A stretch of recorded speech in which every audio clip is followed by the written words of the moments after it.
दशरथ मांझी की कहानी। Mountain man. Bihar के एक छोटे से गांव गहलौर में दशरथ मांझी नाम के एक व्यक्ति रहते थे। उनका जन्म एक गरीब मजदूर परिवार में हुआ था और उनका जीवन कठिनाइयों और गरीबी से भरा हुआ था।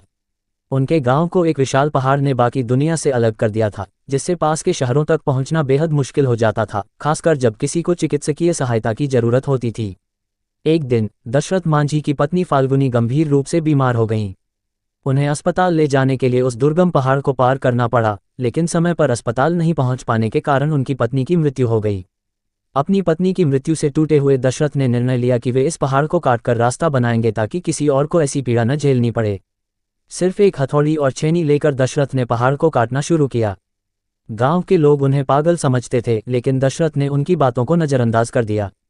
दिन रात 22 सालों तक दशरथ लगातार पहाड़ को काटते रहे। उनकी इस अथक मेहनत का कारण था अपनी पत्नी के प्रति उनका प्रेम और दूसरों की मदद करने की इच्छा।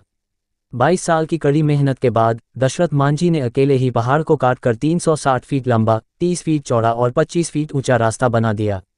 इस रास्ते ने गांवों के बीच की दूरी 55 किलोमीटर से घटाकर सिर्फ 15 किलोमीटर कर दी। उनकी बनाई इस सड़क से लोगों को अस्पताल, शिक्षा और बेहतर अवसरों तक पहुंचने में मदद मिली। दशरथ मांझी माउंटेन मैन के नाम से प्रसिद्ध हो गए।